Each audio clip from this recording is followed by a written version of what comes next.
Hey guys, Infidel 1258 here. Today I'm going to do some rank grind. We're in Gold League. I'm doing this very limited, sort of a very few games being played at this point because I'm getting so much value for the rental, borrowing out my cards. It is really crazy. It is absolutely insane. I'm getting something like 300 US dollars per season to borrow my cards out, or I can get something like 50 to 80 bucks if I play the game. And yeah, the assets are actually worth more than the price tag implies. But here's the thing. If I get $300 in DEC for renting my cards, I can buy the cheap assets, the cards that I think are going to appreciate over time in a bigger way than I can receive through play.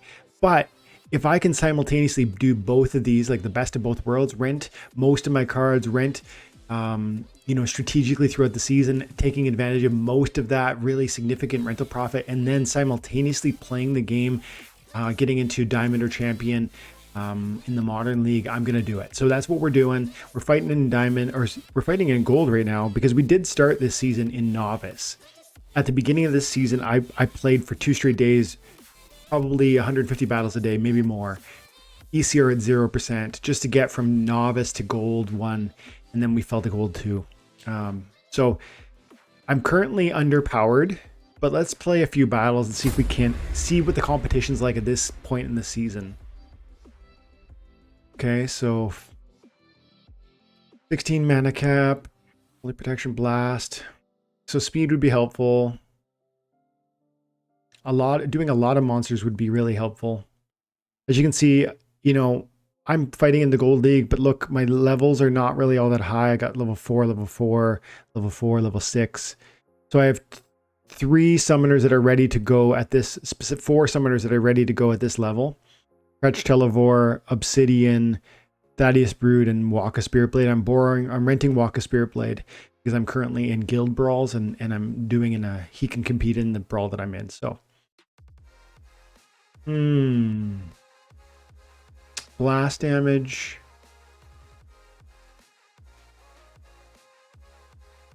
I'm tempted to do magic and see what that looks like. And then see, some of my cards are still on rent that I could certainly use. That makes me really want to move away from this play. And let's check out Thaddeus. Let's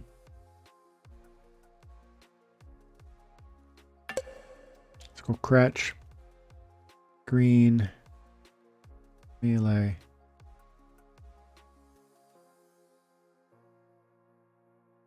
This is interesting because of the double damage.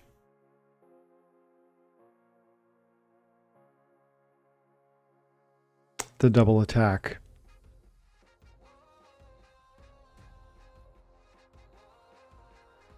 I would be thinking maybe something like that. And then just go like that to create some buffer for my...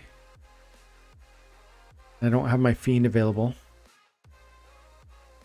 I don't love that, but I am running out of time.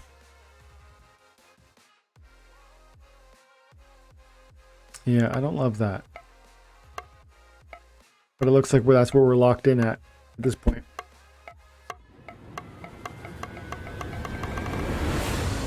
It's a low mana match. Let's see what we get. My opponent's got the speed advantage on me.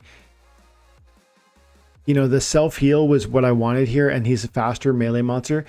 But I can tell already I'm in trouble. He's got blast protection. He's doing sneak attack. He's going to victimize my Dampier before I even really get a chance. And he's too well protected. This is a very strong low mana team. Very, very strong. Look at the speed on these guys. 5, 7.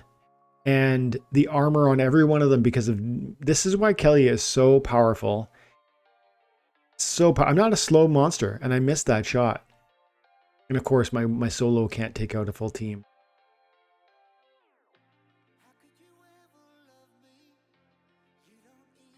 Yeah.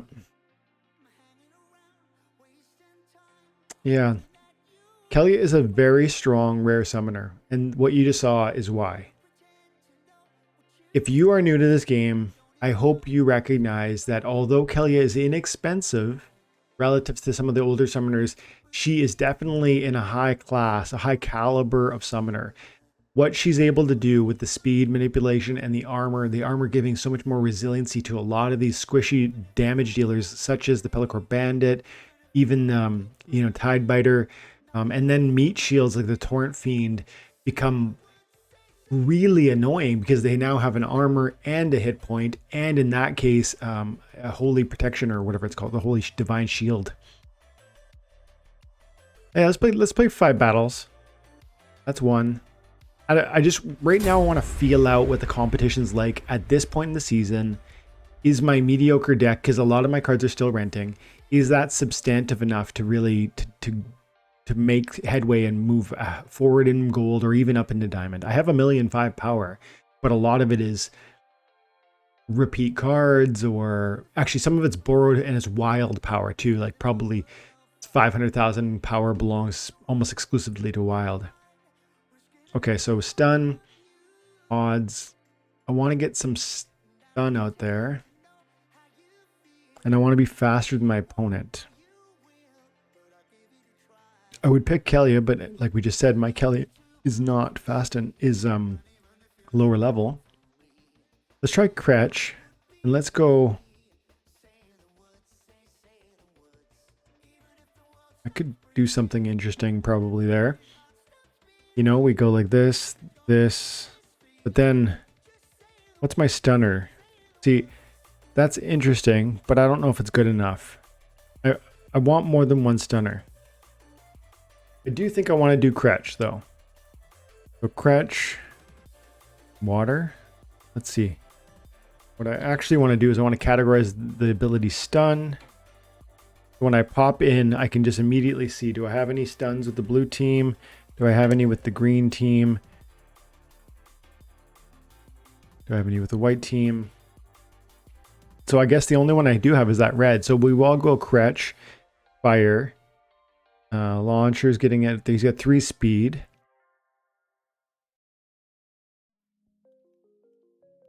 You know what? Because my...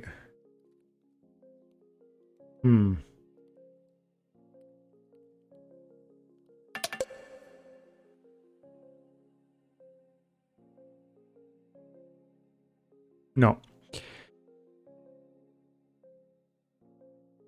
I'm not going to be able to take advantage of that stun very well here.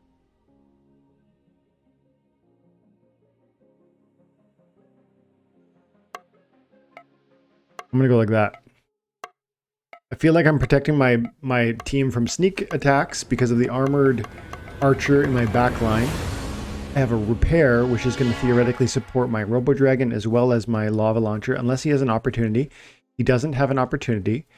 And so this might actually be pretty strong. I think we end up winning this. We do have Void, as well as a good amount of hit points. We have repair, and that's going to be helpful also. And he's not doing sneak. Plus our stun may or may not help out. But watch, if we stun in the first round, then we would have a chance. We're not, I don't think, going to do too much knockout damage here. But it is nice that we have a stun. You know, just shutting down my Select Slips one. I actually didn't see that right away. I only have the 1 heal. It's not going to be enough to keep me up. Oof, he's doing a lot of damage actually. That resurrect's pretty huge. And then the holy protection, but can we get through? Are they going to out triage us? Yeah. Too much damage and too much distraction. Yeah. Okay.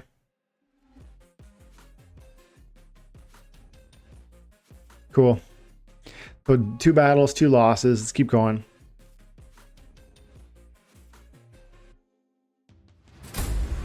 I was hoping that most of, I guess, the difficult battles would be kind of out of the way by this point in the season, but clearly there's still some talent right in front of me here. Enrage with equalizer. Poison, because I want to have poison to counteract a lot of the everyone has a huge amount of hit points. Well, we can drop poison on them. We go with things like Ever Hungry Skull, and we really take advantage of the rule set. He'll be a very strong equalizer, or a fury monster, as well as an equalizer monster. This is an alternative option, which would certainly be great because of the speed. But I think this is I think this is the better way to go for 3 less mana.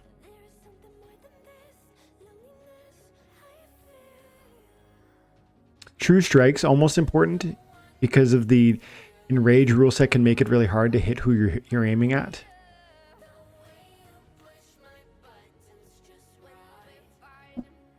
I like the Lich because of the life leech and because of the equalizer. He could have a lot of hit points by the time he's up front. Life Sapper, same thing.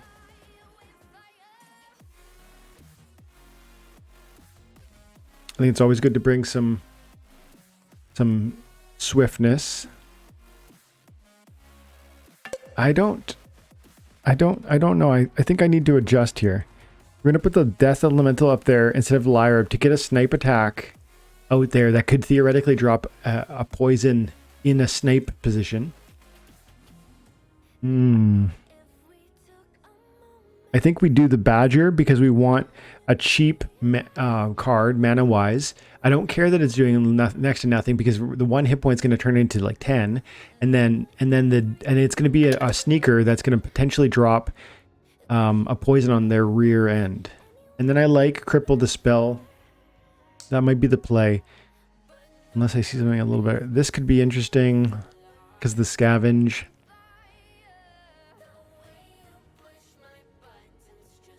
Yeah, that's probably a better play.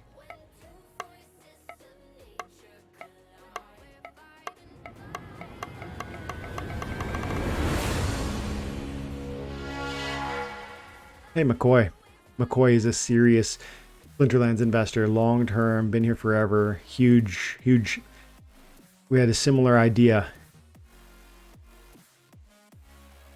We had a very similar build. My Life Sapper's only level 1, his level 6. He's at the double attack.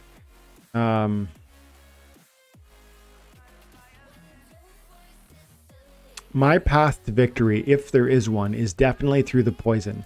And I did what I could in terms of distributing the poison well. I'm going to attack the first position using my this card, and this card. We should almost certainly poison his front end. And then one of my main... This guy is going to be a beefcake by the time he gets to the front. And he is camouflaged. And so this was the right choice, last minute change out there. Especially since he went sneak. And then... all my guys have life leech. Well, that's not true. Scavenge, life leech. And I would say my life leecher is better than his. Like he's got an improved version of the life sapper, but his bonesmith is not as good as my lich.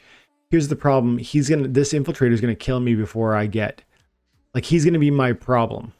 And he will cut through me fairly rapidly. I'm glad we have the life sapper here, almost as a meat shield protecting the lich.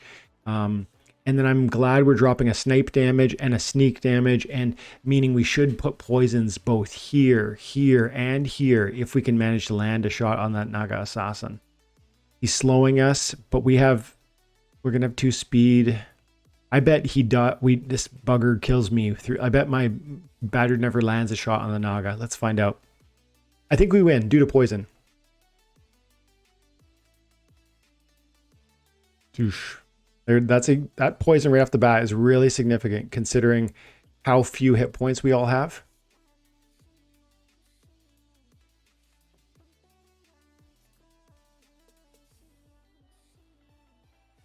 That kill is huge. That's okay. What's happening here? So we didn't hit the Naga with the sneak. We landed a poison on the Bonesmith. My Life Sapper died, but that was expected and is fine. I think things are going according to plan, and I'm dropping a good amount of poisons. And all my weaker monsters were hit first, which is exactly what you want to see. Now I don't want him to die, so I would have been. We're in trouble. He's got too many hit points, hey? And that double attack. Affliction, no poison. Yeah, we needed a poison here along. We needed poison here on turn 1. If we managed to poison Naga the first turn, it would already long be dead. It's conceivable that we could have theoretically poisoned his sneak attack. I needed to not miss some of my early shots. So that's 3 battles, 3 losses. Let's do 2 more. We're just bleeding RP, but let's give it. I just want to, like I say, we want to feel it out, see where we're at. Maybe 3 battles doesn't show us the full picture of the caliber of talent of the enemy team. Let's go. Let's keep it going with the Waka. Archery can happen from even the first. I like that.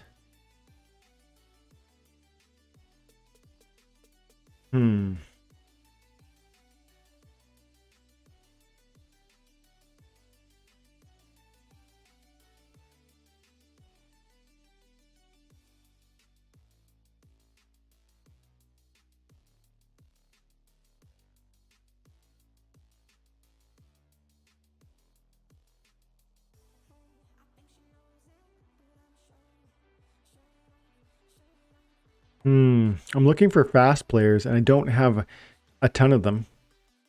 I don't have a ton of speed on this team. That's not good exactly. I think we're in trouble. They're like, look at my. You don't need to spend all your mana to be a winning team, but to leave 2/3 of your mana on the table means that you just don't have a strong enough roster. Like, I don't have enough monsters in that playthrough. Maybe it would work, and I don't really have a better option. I'm gonna go white, and I don't know. I mean, these are all silver levels. Maybe it works. I just don't. I mean, I feel like this is a long shot. Let's give it a shot. Let's give this a shot. So we're gonna go boom. All my big archers. Need you. Need you.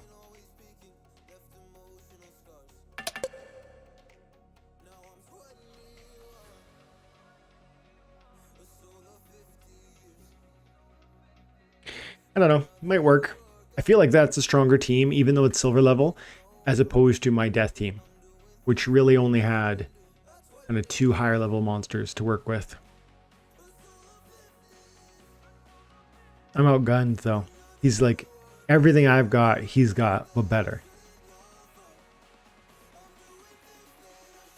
Yeah, I mean, the only way we could win this would be... No, there's no way you win that. He's got a resurrect, he's got triage, he's got blast damage. He has all of the good things I have and fewer detriments. You know, the life leech I have can be really potentially powerful, but it's one advantage. Ooh, those snipes dropped bombs, and then we wasted his resurrect. See, nuclear on my.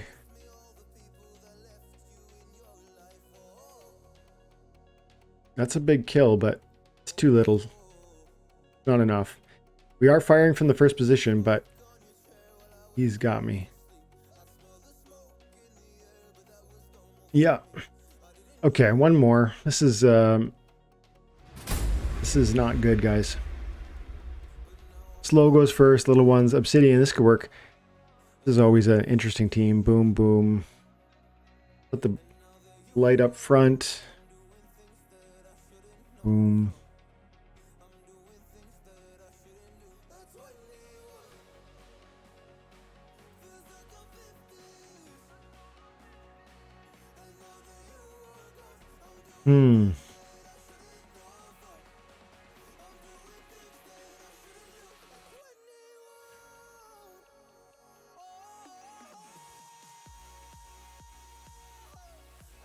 Okay. 7 hit points. Then we go over here. We get 6 hit points.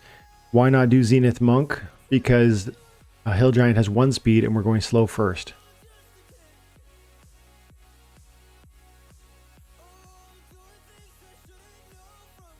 Yep. This is probably my best chance.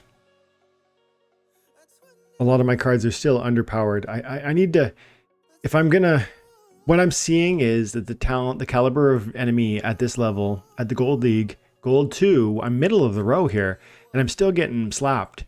I can't come with this kind of half deck nonsense. I gotta have all my cards ready to go. The competition is that stiff right now. And look, again, I'm facing off as against an opponent who's very much like me, with all of the same, well, most of the same strengths, and some improvements. Like this blind and triage are great. This is another triage. I don't know that his triage is going to be deeply important, because I am, first of all, not doing any sneak attack, and second of all,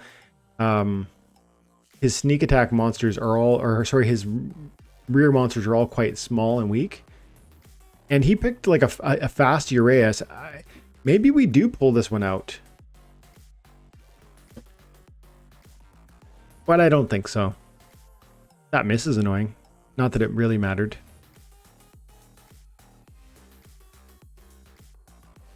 It's really cool that his Uraeus did not get a chance to kill my Chimera Princess, and my Chimera Princess in fact killed his Uraeus.